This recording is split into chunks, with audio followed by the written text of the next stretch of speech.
Annabelle, you want your coins? Oh, yeah, hold on, I just got. Okay. Here you go. Happy birthday, girls. Happy birthday. Happy birthday. Oh, by the way, everybody, hold on, wait. We have a birthday. Yeah. These two. Happy birthday to you. Happy birthday to you. Happy birthday, dear Emerson and Everly. Everly and Emerson. Happy birthday to you.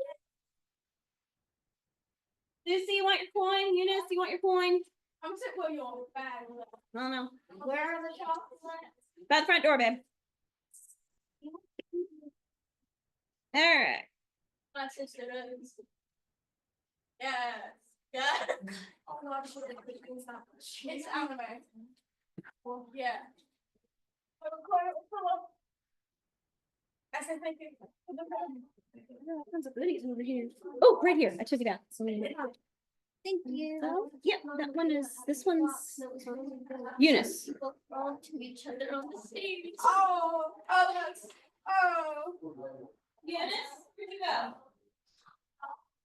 Why did they call? You know, the choreography? Yeah. Oh, it's like love. Gross.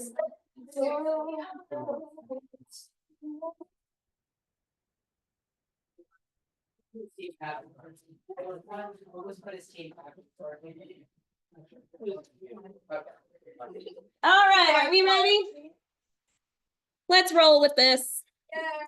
So we're talking about reaction rates, and when we talk about reaction rates, we get to talk a little bit more about energy, which of course evolves into enthalpy. I love that water bottle. That is very cool. I sent my dad one. Okay, y'all have met my dad. Yeah. I sent my dad a water tumbler that looks like a can of brake cleaner. And which is great for a mechanic, right? It looks like a can of brake cleaner. Cool. And he called me and said, I got your present. Thanks so much. I'll take it to the shop so the guys can use it. I'm like, it's not brake cleaner. It's a water tumbler so that it looks like you're drinking brake cleaner. It's a joke because you know him with the jokes. And he was like, oh, here's go take it to the shop and let his guys laugh at it. I don't know. But yeah, that was fun. That was real fun. All right, so energy transfer using enthalpy reaction rates. We are now into our reaction rates unit. Welcome to Q4. Do you realize how few classes we have left? Yeah. We are almost there, people. Almost gone. She's almost gone. She's almost gone. He's almost gone. Several, he's almost gone. He's almost gone. Lots of people are almost gone. Yep. James is almost gone. All right, so we're going to talk about what affects reaction rate. What did we test today in lab? What were we testing today that affected reaction rate? Jordan.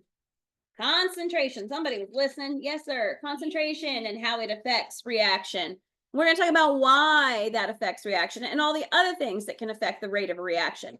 So rates of chemical change. What is chemical kinetics? Anybody know what that is? Colin. The area of chemistry that is the study of reaction. Yes, it is the study of reaction rates, and it's given a very fun name of chemical kinetics. That's a fun one. So it's just the study of reaction rates. Like stoichiometry is the study of what? Yeah, proportions. Yeah, within chemical reactions. All right. So the study of reaction rates is chemical kinetics. What's a rate? Caitlin. Distance over time is a rate. A fraction can be, yep, rate is a fraction. So distance, how did we find distance? If you remember from physical chemistry, it was what? Time. How do we find distance? Rate is a distance over time. Yeah, but how did we find the distance that somebody traveled? If you need to find rate and you know how much time, but you need to know how much distance so that you can calculate it. Rate times time. That's one way. Yeah, do you remember? Initial point to. Final point minus the, yeah, final location minus initial location gives you your distance, right? And then over time. So if you had a final and an initial, that means you had a change. So a rate is a change over time. So if you're going 50 miles per hour, that is a rate. And your change is from your final position to your initial position. You went 50 miles in 1 hour. So that's your change, is your initial final minus initial, or in this case, it's often concentration final minus initials where we're going for. So let's practice reading this little fun graph. So we have purple molecules and we'll just call them purple particles and green particles. All right, now there are different ways to measure a reaction rate. You can measure it based on your products, how much your concentration of products over time, or your concentration of reactants over time. In this case, your products are purple and your reactants are what color? I mean, sorry, your products are your reactants are purple and your products are green. All right, so at 10 minutes, about how many green particles do we have in this reaction? About 25.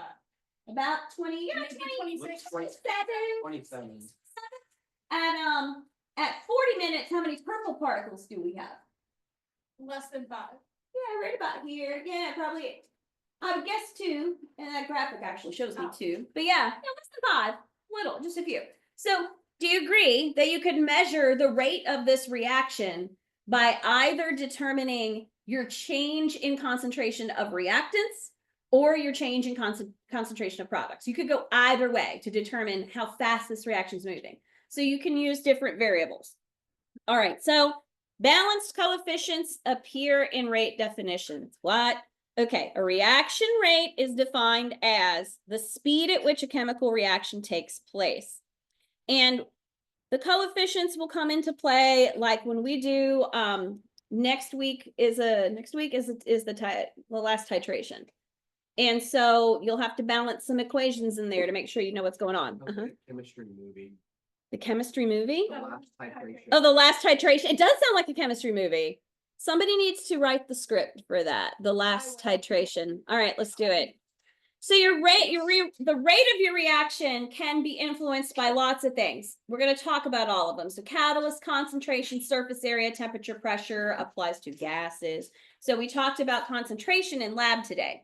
So a reaction rate, again, before we said the reaction rate is the speed at which a chemical reaction takes place, right?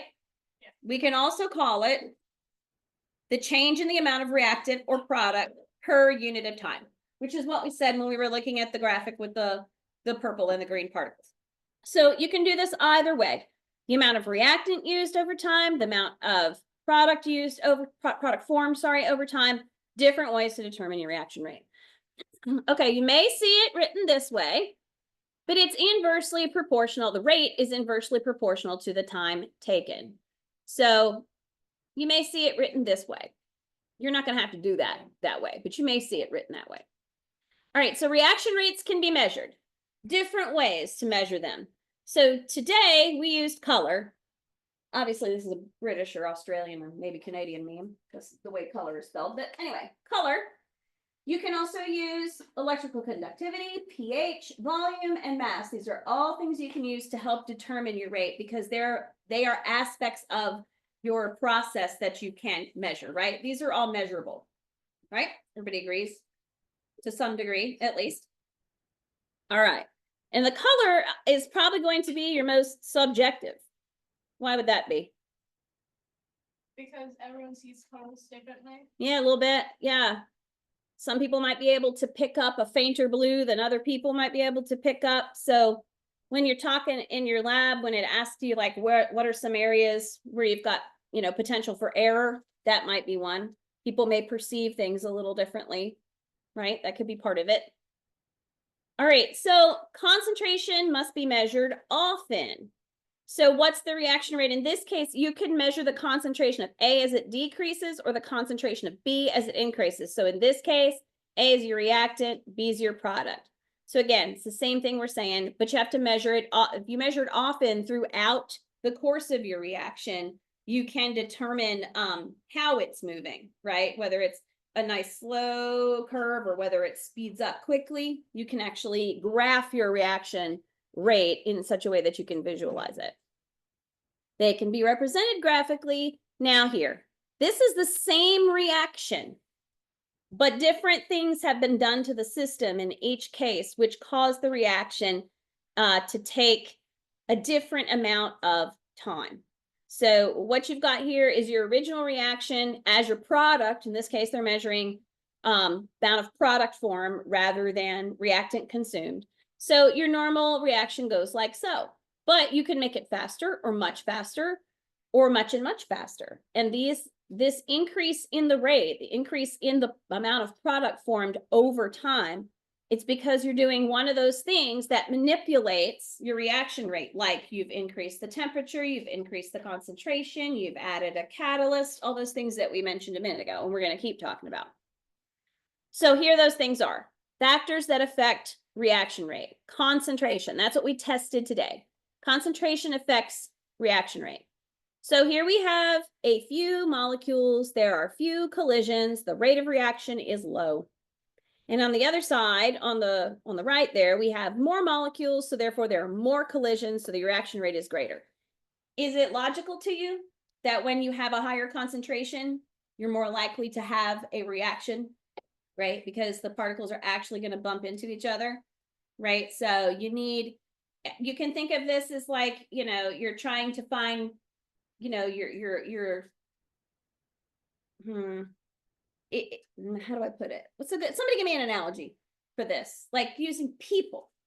Can you think of an analogy that might, yeah, go ahead. 100 people in a small space are gonna run into each other. There you go. Yeah. Or if you put 100 people in a big space, they're less likely, a little less likely. Yeah.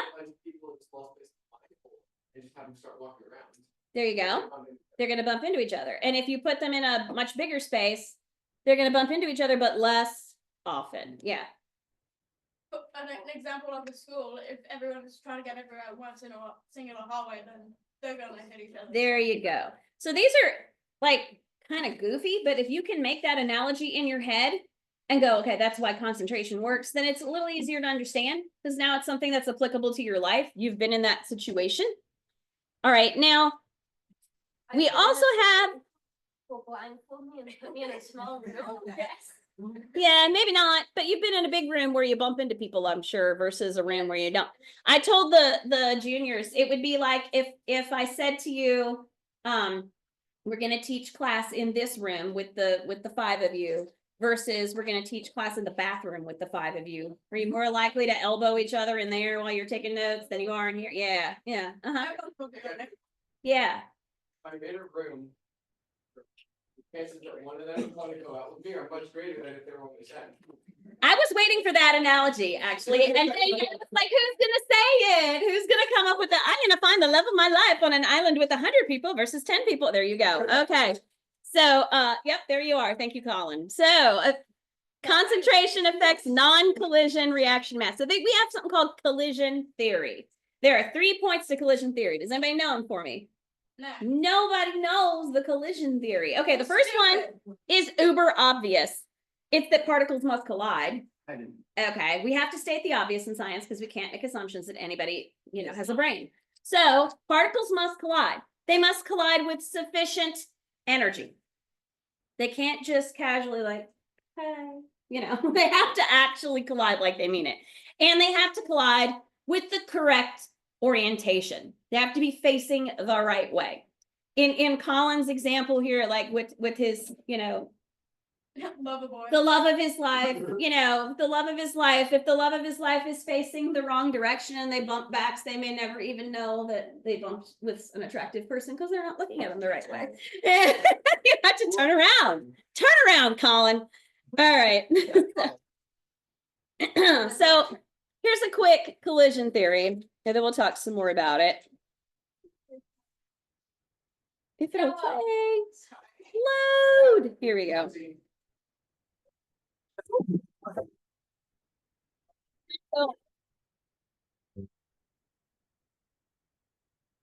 Actually, I want that graphic. That rat's adorable. Especially when he's just a skeleton. Here's a beaker of cold water, then a beaker of hot water. When you add sugar cubes to them, the one in the hot water will dissolve faster than the one in the cold water. To explain the different rates of reactions, Max Strauss and William Lewis came up with collision theory in the early 1900s. The first assumption of collision theory is that the particles must collide with one another in order to react. Most particles will act like billiard balls in a game of pool, and when they collide, they bounce off each other. The collision itself isn't all that's needed for a reaction to occur. The particles also need to have enough energy, enough speed, to break and form new bonds when they collide. The minimum energy required for a reaction to occur is called the activation energy. Some reactions require very little, and some need a lot more to get started.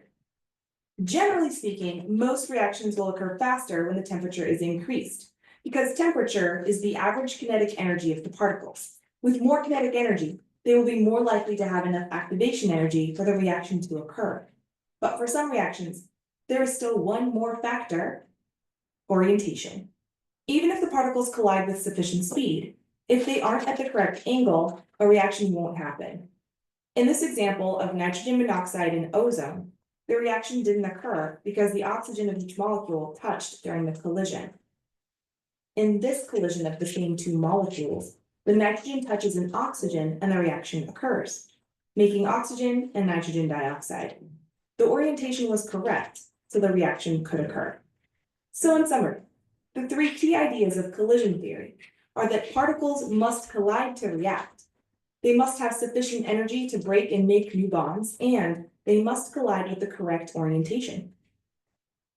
Thanks for watching this episode of Teacher's Pet. It's got Don't forget flags, to but like no and hands. subscribe and follow me on Twitter at Science Connect. So no, I guess no hands. They took the flag and I'm attached to him. At least Rico's got hands, right? The flag and just. Jabbed it into that little rat. So another factor affecting reaction rate is pressure, but it only affects gas. So this would be because why? Why is gas affected by pressure? No? That's it. How do we define a solid? It has a fixed Volume. shape and a fixed, and liquid has no fixed shape but a fixed, Volume. and gas has no fixed Anything. shape or volume. So if it has no fixed volume, then what effect does pressure have on it? Putting it in another.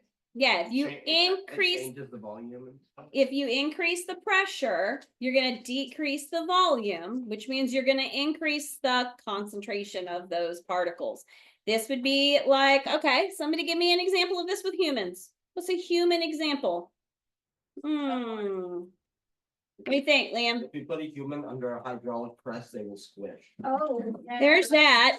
But as far as being able to react with other particles, if you put it under pressure, this would be kind of like last time. How about this? You're driving in your car and everybody's spaced out 4 or 5 car lengths. And then what do? They narrow it down into one lane where there's a bottleneck.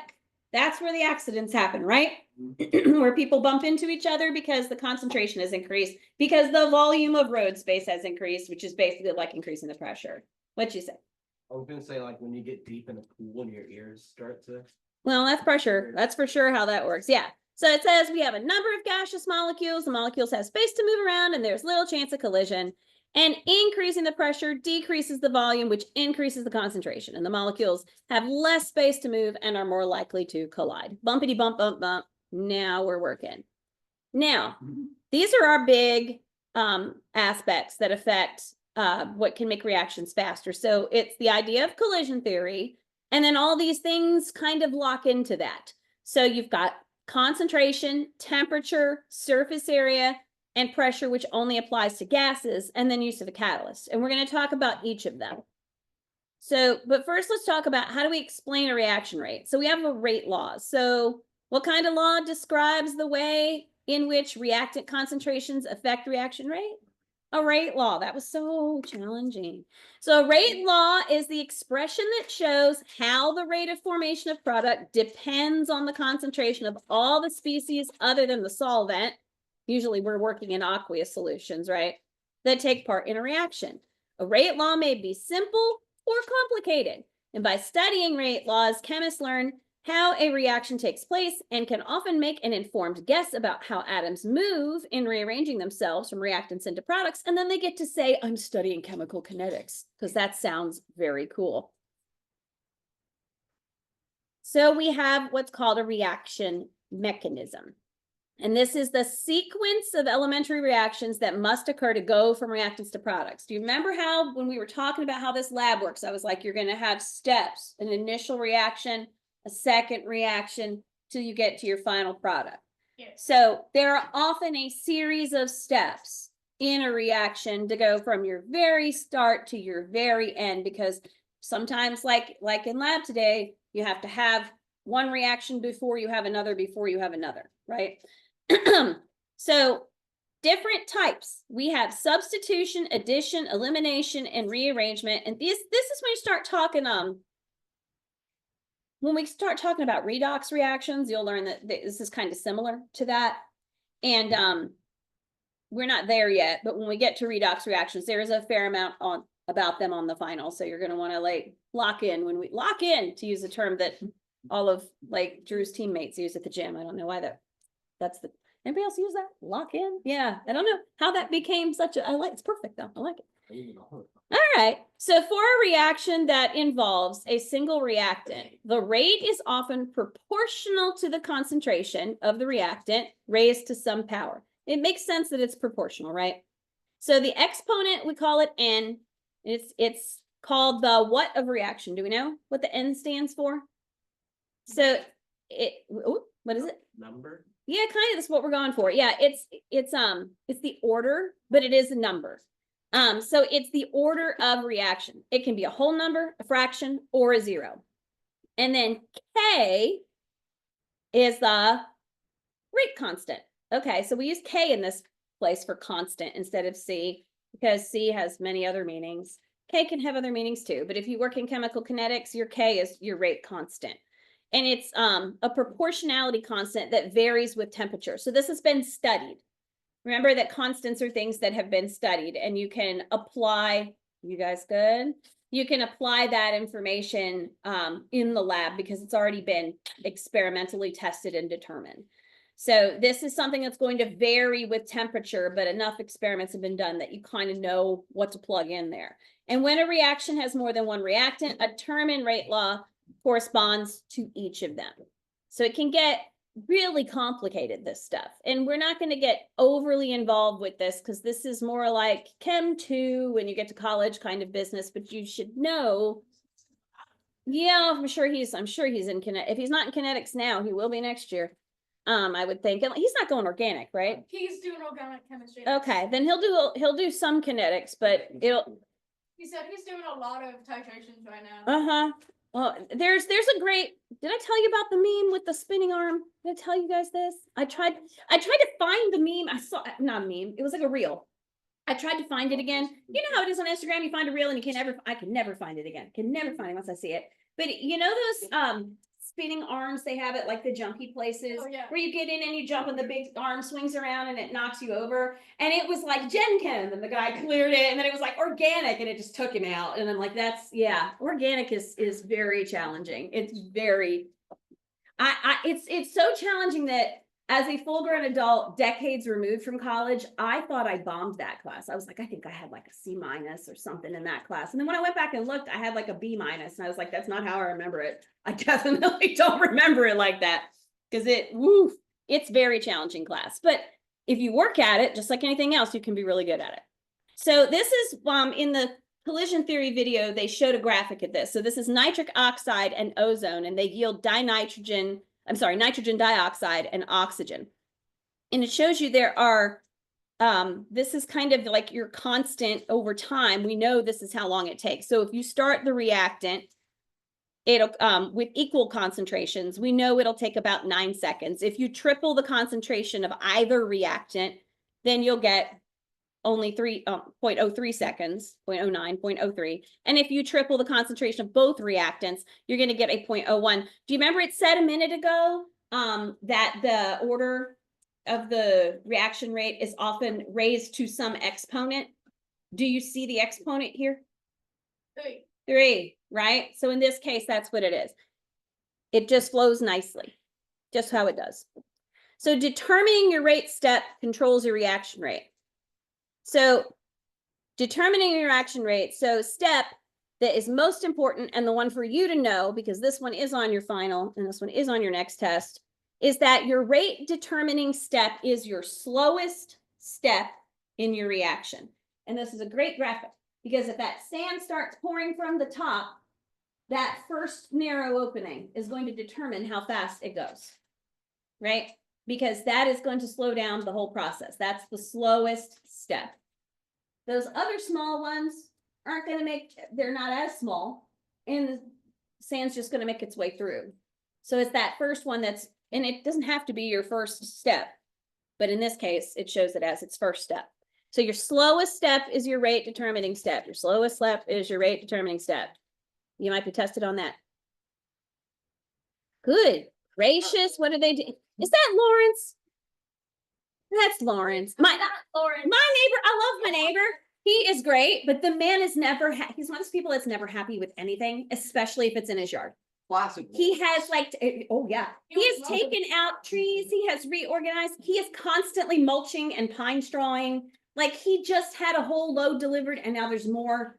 And he hosts parties, and I don't think anyone ever goes inside his house because they're always outside, because his outside is perfect, because he's perfect with the outside. I have no idea what he's doing out there.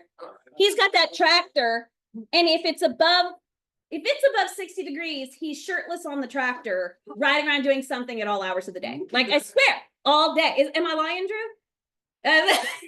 It's hilarious. His daughter is a sophomore at UGA, and she said to me one day, she's like, my friends, they make me feel so embarrassed because they tease me for my dad riding a tractor around naked. I'm like, he's not naked, he's shirtless, Daisy.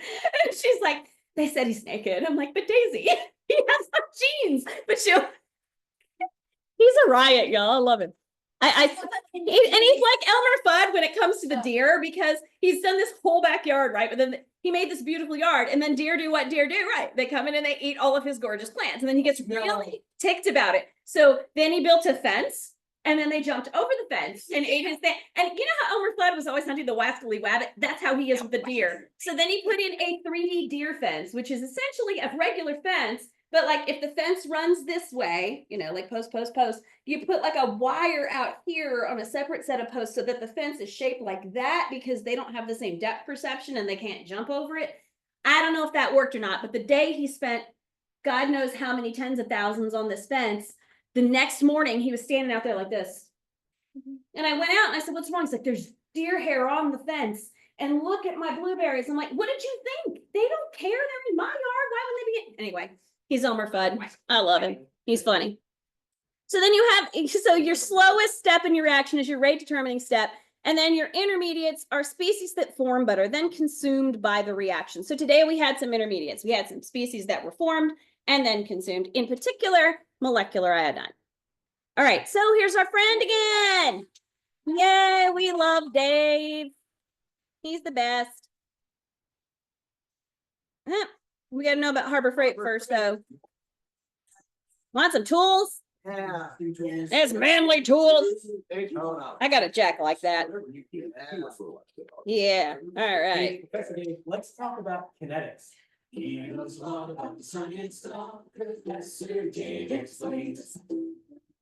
Kinetics is the study of reaction rates, Yeah, or the best how part. fast the reaction goes. There are a lot of reasons why one chemical reaction might happen in the snap of a finger, and another might take a whole day. So let's learn about what those reasons might be.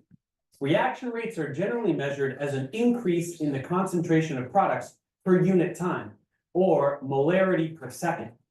So for the following reaction, we can discuss the rate as the change in the concentration of each product over the change in time, or the change in concentration of reactant over change in time, though that one will be negative since we are using up the reactant to make products. Remember, the triangle is a Cat only capital knows. delta, and it means change in, and brackets mean concentration.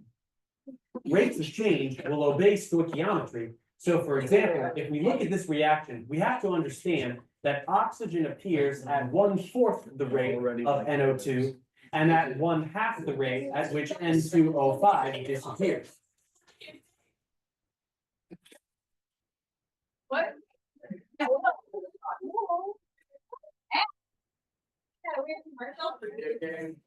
pretty sure he is taking his chainsaw to the forest, which is dangerous, but that's whatever that was. Professor Davis making money, as you can tell. Rates of reaction different ways, but any method will involve measuring the changing concentration of a substance. For example, if the product of a reaction is a gas, we can measure the changing pressure of the gas being produced. If a reaction goes from clear to a colored solution, we can monitor the light absorbance using a spectrophotometer. But whatever we do, we can use the data to plot concentration versus time. When looking at this data, we can calculate the instantaneous rate, which is the rate at any given moment. We do this by looking at the slope of the tangent line at a point, or the line that just touches an individual point on the line.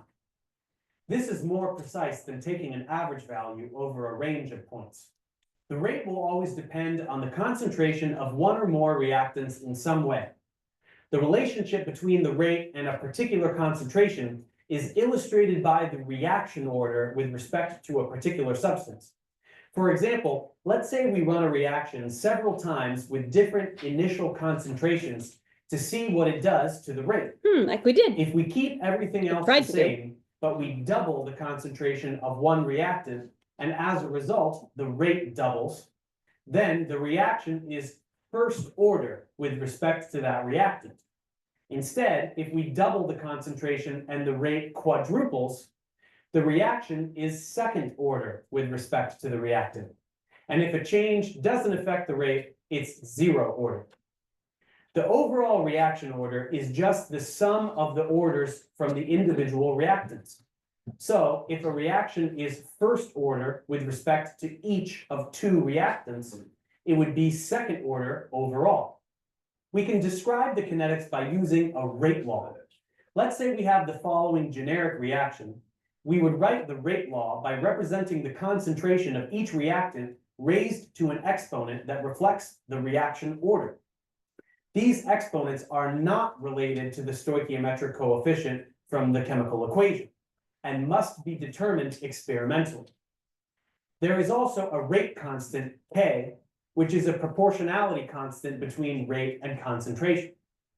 Now that we have the terminology down, how do we experimentally determine the order of a reaction with respect to each given reactant? We do so by using initial rates data. We can run several trials of a reaction and vary the initial concentration of one reactant at a time.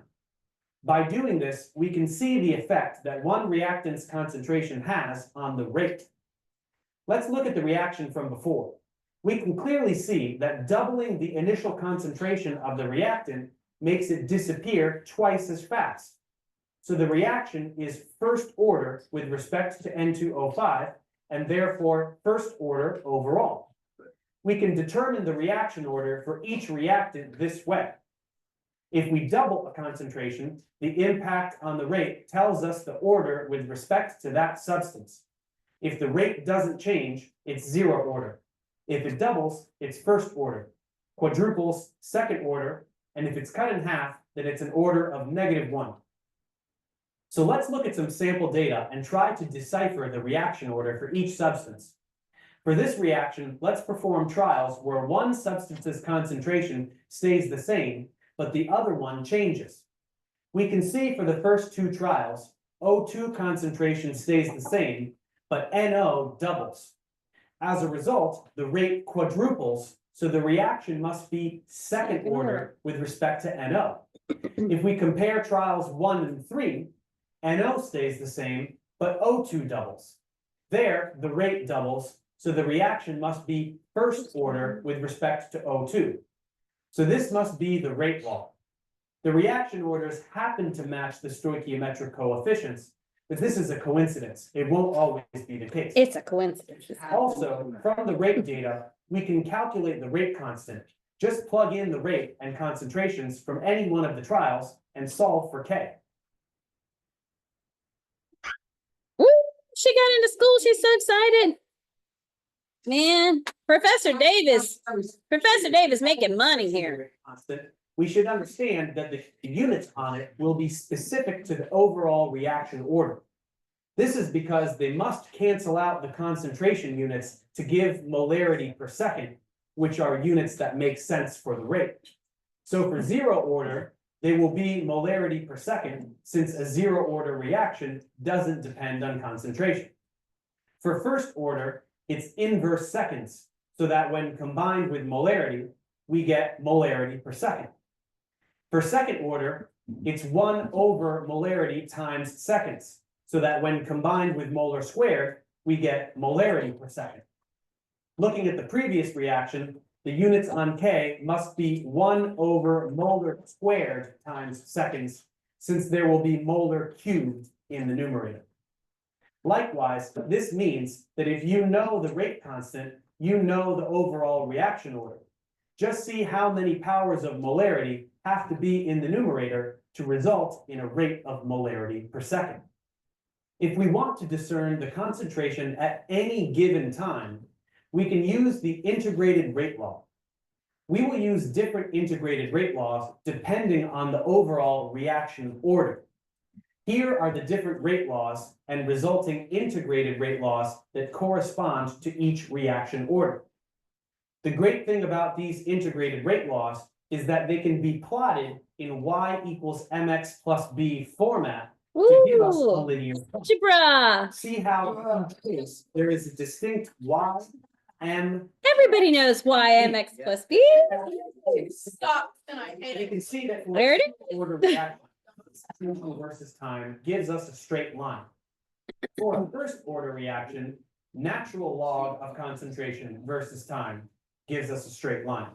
And for a second order reaction, the inverse of concentration versus time gives us a straight line. So when we record kinetic data, we can try to plot it according to these different relationships, and the one that gives us a straight line will tell us the overall reaction order simply by graphical analysis. Let's check comprehension. Oh, yeah. So who wants to go into chemical kinetics? Not me. Is career for you? I'm doing forensic science. Chemical kinetics. I'm doing dead bodies. Doing dead bodies. I love it. Fun times.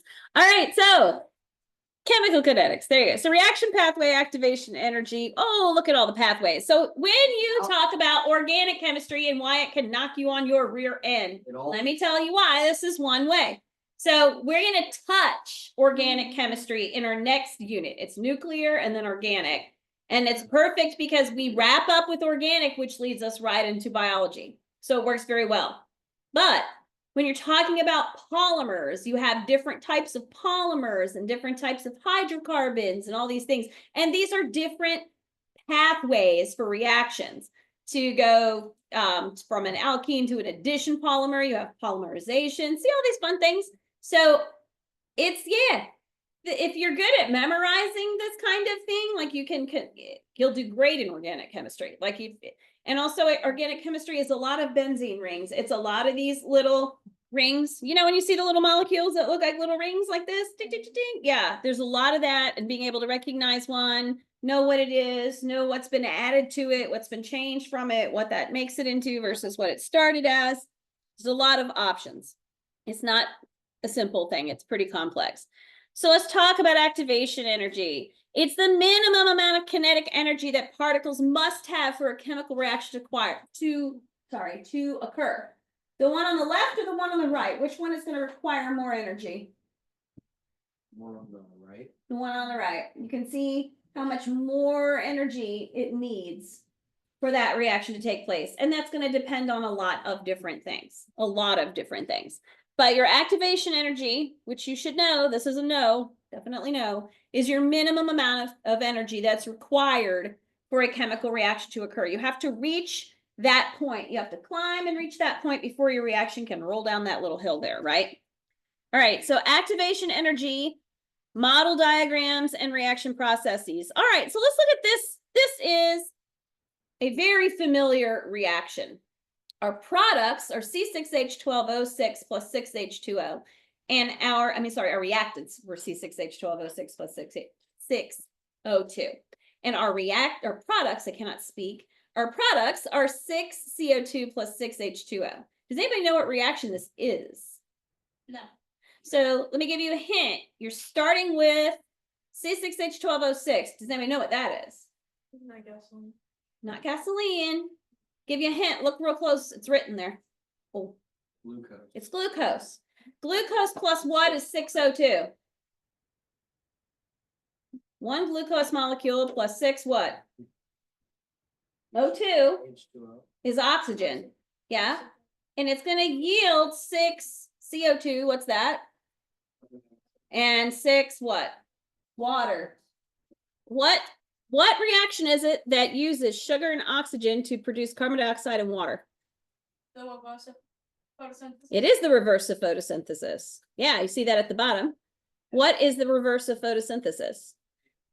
Aerobic respiration, which is the cellular, yes, it is the cellular reaction that occurs. So you eat sugar, you breathe oxygen. Your body, no, not all the sugar you eat is going to, glucose is your blood sugar, right? You're going to take other sugars, sucrose, fructose, whatever, you're going to convert them to glucose in your body. Then your body's going to take glucose and oxygen, and it's an exothermic reaction because that's the reason you're warm, is because aerobic respiration is occurring inside your body all the time. And it's going to produce carbon dioxide and water. And what do you do with the carbon dioxide and the water? You exhale it. You exhale water, don't you? If you Yes. are outside in the cold, you can see it, right? Because it condenses immediately.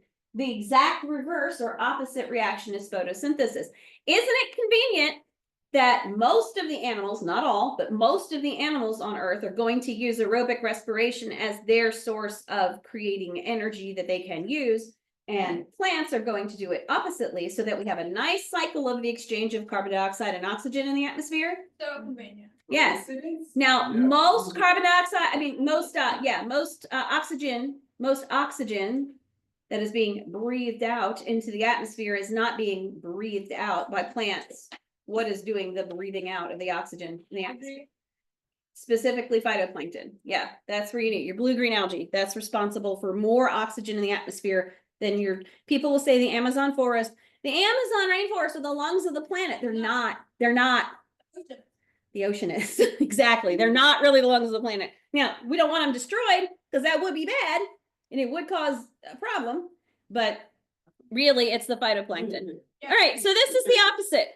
And you can see right here, you need this energy for the reaction to start, and then energy is released by the forward reaction, required for the reverse reaction. If it's released in the form of what in this case? What kind of energy is released? You know? If you touch the table, does it feel colder than your hand? Yeah. Why is your hand so warm? Thermal.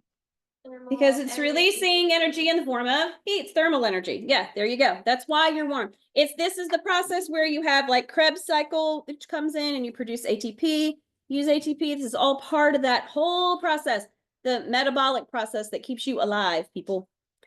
So an activated complex is an unstable arrangement of atoms that exists momentarily at the peak of the activation energy barrier.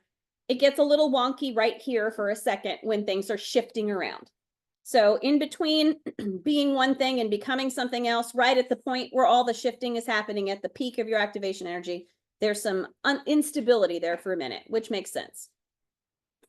So hydrogen bromide requires a different diagram. Okay, just so you know, just as an example that not everything is the same.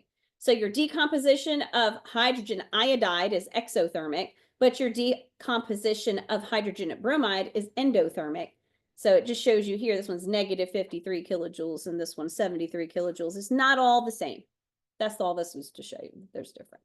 All right, so we talk about molecular orientation and effective collisions. So even if two molecules collide with sufficient activation energy, there's no guarantee that the collision is going to be successful. They can just bounce off each other. So in fact, collision theory says that not every collision is successful, even if the molecules are moving with enough energy. The reason for this is because molecules need to collide with the right orientation so that the proper atoms line up with one another and bonds can break and reform the necessary fashion. So for example, in the gas phase reaction of dinitrogen oxide with nitric acid, which we've already seen like 2 times, I think, the oxygen end of the N2O must hit the nitrogen end of the NO. If either molecule is not lined up correctly, no reaction will occur upon their collision, regardless of how much energy they have. However, because the molecules in the liquid and gas phase are in constant random motion, there's always a probability that 2 molecules will collide in just the right way. So of course, the more critical this orientational requirement is, like it is for larger or more complex molecules, fewer collisions that there will be that are actually effective, and an effective collision is defined as one where the molecules collide with sufficient energy and proper orientation so the reaction occurs. So not all collisions result in reactions. They have to be facing the right way. Orientation matters. So according to collision theory, the following criteria must be met for a chemical reaction to occur. Molecules must collide with sufficient energy, known as activation energy, so that chemical bonds can break. Molecules must collide with proper orientation, and a collision that meets these 2 criteria that results in a chemical reaction is known as a successful collision. So here it was again, particles must collide, they must have sufficient energy, they must have correct orientation, and if all of those are met, then you have a successful collision. So let's talk about catalysts. We've talked about all of the things that are necessary for a reaction to happen, and we've talked about some things that make reactions faster, like pressure and temperature. Let's talk about catalysts for a minute. All right, what is a catalyst? PJ.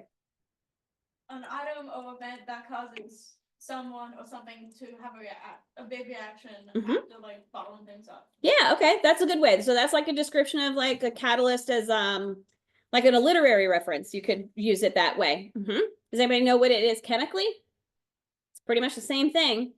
So a catalyst is something that increases your reaction rate, but does not change during the reaction. So the catalyst itself doesn't change, but it increases the reaction rate, and it does it by lowering the activation energy requirement. So if this is where your activation energy needs to be for your reaction to typically go, your catalyst is going to lower your activation energy. So it increases your rate, but it itself does not change. So they lower the activation energy barrier. So here's an example of one graphically: reactants to products, activation energy without it, activation energy with the catalyst. It'll lower your activation energy, so it'll make your reaction go faster. So enzymes. Enzymes are a type of catalyst. Where do you find enzymes? DJ? What's it called? My mind blank. That's okay, Jordan. Digestive system? That's one place. Yep. Where do you think, Lucas? Nature? Nature. Yeah, anywhere in nature. All right. So catalysts are enzymes that are formed in nature. So you've got enzymes are catalysts that are formed in nature. You've got enzymes in your body. There are enzymes in pretty much all living things that are necessary to keep you functioning the way you function. So large protein enzymes are these large protein molecules which catalyze metabolic processes. Okay, proteins are cool. All right. Proteins are big, long chains of amino acids. But the cool thing about proteins is they're folded up like origami in a very specific way. And if you unfold them, it starts to break them down. That's called denaturing them. And then they can't do what they do because their shape is important, and their shape is formed by how they're folded up. If you've ever used one of the old school, like a real map, not on your phone or on a tablet or on the computer, but like a paper map, you ever try to fold that back up? Yeah. Ask your mom or dad how fun it is to fold up a map, and they'll be like, oh my gosh, because it's a very specific process for how it's folded. It only goes back one way. And if you try and do it the wrong way, it's clear that you did it the wrong way because it doesn't go. Follow the pieces, and if someone folds it wrong, and then there's two pieces. Yeah, those the whole pieces thing's a pop. disaster. It's a mess. So that's what proteins are. Yeah. You wanna fold a map, just fold into a wall. Yeah, you could do that. So proteins are these big long chains of amino acids, and they're folded up in a very specific way. And proteins are pretty much everything. Everything living is full of, I mean, proteins do everything for you. Proteins are everything from the structures in your bodies to the enzymes that make your body function correctly. Proteins are like super cool because they're very, very essential. So this is how they work. If an enzyme has a substrate that's a target for it, okay, and then when that substrate and enzyme come in contact with each other, the product is produced, and that's what you're going for. That's the aim. But it's like a lock and key. So basically, this would be like if you're in a room, here's another example, another analogy. If you're in a room with 100 filing cabinets and you also have 100 keys in your hand, and you have to find the key that goes with each filing cabinet. Only one key works on each filing cabinet. And when you find the right one, you can unlock it, right? But all the other ones are not going to do anything. You have to have the right key for the right lock. And that's exactly how they work. So you'll find these substrates, they'll come in and they'll fit perfectly, just like puzzle pieces. And when they fit perfectly, you produce the product you want, and then you move on from there. So examples of enzymes are things like pepsin, sucrase, amylase, urease, trypsin, lipase. And if you look, it'll tell you what its substrate is, which is what it's looking for. So look at sucrase. The substrate for sucrase is sucrose. Sucrose is a sugar, right? Then you have amylase works on amylose. Urease works on urea. You see how they lipase works on lipids. Very often, your enzyme's name will tell you what its substrate is. Because they're convenient. Isn't that nice? They didn't make it ridiculous. It's something that actually makes sense. I like that. It tells you where they're found. So like lipase is in your pancreas. It helps break down lipids, right? And then you've got peptide bonds, things like pepsin, and these are all digestive, right? And then urea is a good one. What's urea? Do you know what urea is? Do you know? Big component of urine. It's the main, aside from water, yeah, it's the main component of urine. So it's a waste product that your body makes. Yeah, exactly. So, and like birds, this is interesting. Like when you see bird poop, it's kind of like, not just poop, it's kind of like all bird waste mixed together. Yeah. Mm-hmm. Yeah. They don't just like, pee and poop. They kind of give you a combination. Thanks, birds. So, question. Why must coefficients be included in the definition of reaction rates? You know, Caitlin? That's a part of it. Yep. So the rates of concentration change for a species that participate in the reaction are proportional to the species coefficients in the chemical reaction. So therefore, in order that the rate of the reaction be defined in a way that is independent of choice of species, the rate of concentration change must be divided by the corresponding coefficient. So you can see that there is a relationship. So it's necessary to know what they are. Here's another question. Why does pressure affect the rate of gas reactions? We talked about this. So why? Affects the volume of the And then affecting the volume affects what? temperature. It can, yeah, it does. But in this case, concentration. Yeah, it affects the volume, which affects the concentration. So it changes the concentration when you change the pressure. So what is the order of a reaction rate if the rate triples when the reactant concentration triples? You know? One. So if it doubled, it was first order. If it quadrupled, it was second order. Yeah, at one. Yeah, if it tripled when they tripled. So that's first. If it triples when it triples, as opposed to if it triples when it doubles. If it never mind. I said that wrong. If it triples when it triples, it stays the same. It's N. right? If it goes from triple to sextuple, then it's N2, right? All right, so why is the key phrase lock and key for enzymes and catalysts? I just explained enzymes. Substrates, catalysts. Jordan? The specific, an enzyme only works for a specific. Substrate. Yeah. Why is that? Because it has a specific what? Shape's gonna matter, yep. Enzyme and target molecule have complementary shapes the way a lock and a key do. All right, so we're gonna summarize reaction rate factors, and then we're gonna go over them again. And there's one we didn't really hit on too much, but I wanna make sure that we do, and that's the surface area one. Because I do have a fun analogy for that. Harbor Freight, No, performance and durability. yes, okay, that's exciting. In today's video, we're going to look at the factors that affect the rate of chemical reactions. So temperature, concentration or pressure, surface area, and the presence or absence of a catalyst. Before we can understand how these factors affect the rate though, we need to cover the theory behind reactions, which is known as collision theory.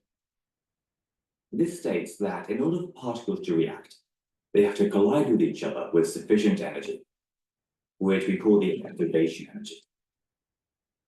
And if they collide with less energy than this, then nothing will happen. They'll just bounce apart again. So if we were to think about an entire reaction, which will involve tons of particles, then the rate at any particular point is going to depend on two main things. The most obvious is the amount of energy that the particles have. The more energy they have, the more energy they can transfer during the collision, and so the more likely they are to surpass that minimum activation energy. The other important thing is the frequency of the collisions, which just means how often the particles collide with each other. So even though not all collisions are successful, because the particles involved don't always reach activation energy, the more often they collide, the more successful collisions there'll be overall. Now, whenever you think about how these four factors affect the rate of a reaction, you always want to think in terms of how they affect the amount of energy that the particles have and the frequency of the collisions, as increasing either of these will increase the rate of reaction by increasing the number of successful collisions. Let's start with temperature. As the temperature of a reaction increases, the particles gain more energy, which means that they move faster. And because they're moving faster, they'll collide more frequently. They'll also collide with more energy each time, so are more likely to exceed the activation energy. So overall, there will be a higher rate of successful collisions, and thus a higher rate of reaction.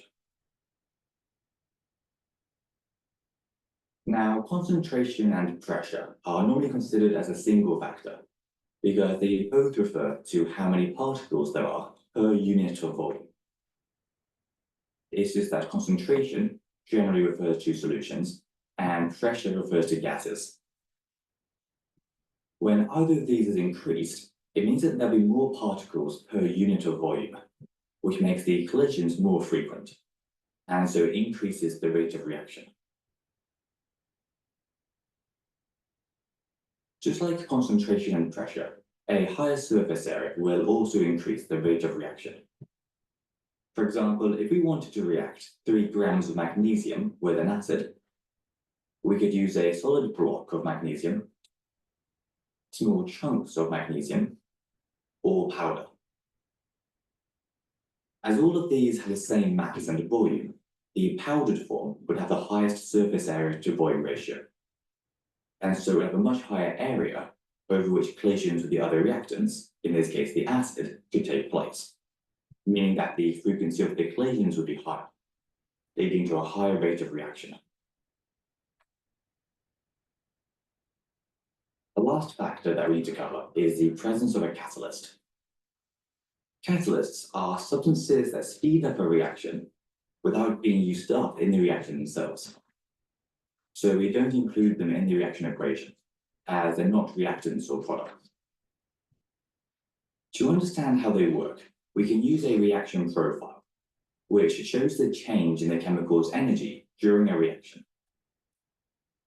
Now, this distance between the reactant's energy level and the very top of the curve is the activation energy, which remember is the energy that the collisions have to have before they can react successfully. What a catalyst does is lowers this activation energy by providing an alternative reaction pathway. And this means that there'll be a higher proportion of successful collisions. The word catalyst is actually a pretty broad term, and a whole range of different substances can act as catalysts in different situations. One of the most common sources of catalysts, though, are the transition metals, like cobalt and nickel. And if you do biology, you'll have come across them in the form of enzymes, which is catalysts made by living organisms. Anyway, that's all for this video. So hope you enjoyed it, So- and we'll see you next time. You can see that these things are all a lot of these things are interrelated, right? Concentration is related to pressure, and the fact that, you know, particles have to collide and then have to collide with enough energy is related to temperature. But the fact that they have to collide is also related with pressure because there's more of them in less space. So this lesson is not like this linear explanation. It's a lot of this spiraling, looping back around because all these things are interrelated. So how does concentration affect reaction rate? Actually, somebody tell me, how does concentration affect reaction rate? Jordan? If there's more of it than it's more common for the reaction to occur. Right, so a higher concentration will speed up a reaction. And the reason why would be because if there's more of something present, it's more likely that whatever it's reacting with will collide with it, right? That's the idea? Yeah, typically, yeah. So there it is. It's going to increase your frequency of collisions if you've increased your concentration. Increasing the concentration of reactants in a solution increases the rate of the reaction as there are a greater number of particles to react, and this increases the frequency of collision. Okay, so how about pressure? Pressure involves what species are we dealing with? Yes. Gas. Okay, so Caitlin, how does pressure affect reaction rate? If it's in like closer, Yeah, that's why, but like, how does it affect it? Does it increase it? Increased pressure does what? increase. Increases the reaction, right? Because there are more particles in a smaller space, right? Yeah. Okay, good. So there's pressure. So it's increasing your frequency of collisions. So increasing the pressure of a reaction involving forces the gas particles closer together and will increase the frequency of particle collisions and therefore increase the reaction rate. All right. How does temperature affect the rate of reaction? Xander. Increased temperature will increase reaction rate. Why? So they're more likely to collide, and they're more likely to collide with enough energy, right, in order to actually react and combine. So increasing your frequency of collisions, and it increases your percentage of successful collisions. Increasing temperature increases kinetic energy of the particles. This increases the frequency of particle collisions. The greater proportion of collisions will have, which means that a greater proportion of the collisions will have enough energy for the required reaction. Okay, so how does surface area affect reaction rate? So this is the one we haven't really talked too much about. What do you think? How does surface area affect reaction rate? What do we think? What do we think? Caitlin, you want to take a stab at it? If there's more surface area, Mm-hmm. then there's more room to move around. Right. Yeah. If there's more surface area, there's more of something to come in contact with something else. If you put granular sugar that is just free, like a spoonful of it in water, it's going to dissolve a little faster than if you put like a lollipop in there, a lot faster than a lollipop, or even like a sugar cube that's been compressed, because your surface area is greater on all, when you combine it, add up all the surface area of the crystals, right? Here's my analogy. You ready? This one's my favorite for surface area. Bumping into people. You're in an elevator with a real skinny person, okay?